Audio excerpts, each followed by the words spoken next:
Permezz ta' ftehim ta' €2.5 miljun, il-Gvern daħal fi sħab ma' Hospice Malta għat 3 snin li ġejjin biex ikun ta' spalla u jagħmel tajjeb għas-salarji ta' diversi professjonisti li tagħmel użu minnhom l-istess organizzazzjoni.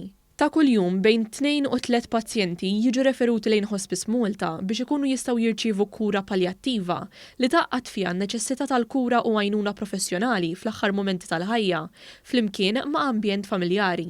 Apparti il-pagi u s-salari, dan il-ftehim ser jikkontribwixxi għall-investiment f'apparat aktar speċjalizzat biex jintuża mill-pazjenti fid-djarhom. Iċ-chairperson ta' Hospice Malta Bernadette Bonnici Kind stqarret li bħalissa l-organizzazzjoni ta' tikura lil madwar 1300 pazjent, iżda tħares il-qudiem biex tkun tista' twessa l-ħidma tagħha.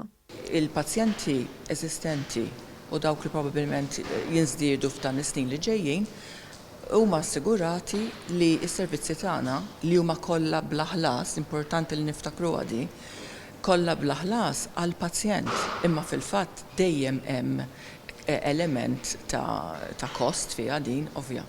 Jiġifieri dak li għatina serħan il-moħħ iktar minn kollox li aħna dedikati u nagħtu l-pazjent l-aħjar ta' kull ġurnata b'imħabba u b'impenn.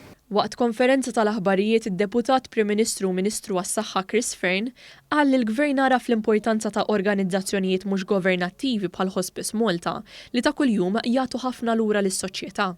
Is-sabiħ tal-NGOs hu illi apparti li ħafna drabi jkun hemm dik li hija cost effectiveness għax hemm parti mis-servizzi li tisir b'mod volontarju, imma ħafna drabi x-xogħol isir b'dedikazzjoni u b'imħabba, mhux meta ix-xogħol isir jew servizz jingħata mis-servizz tas-saħħa tal-Istat ma jiġix hekk, imma l-NGOs ħafna drabi jkunu passjonati fuq dak is-servizz li qegħdin jagħtu.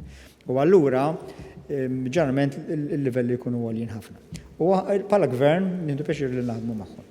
Is-Sinjura Bonnici Kind temmed b'appell lil pubbliku u lill-kumpaniji u qalet li għadha tilqa' donazzjonijiet bil-għan li din l-organizzazzjoni tkompli tiffoka fuq il-pożittiv minkejja żmien diffiċli li għaddejjin minnu dawn il-pazjenti.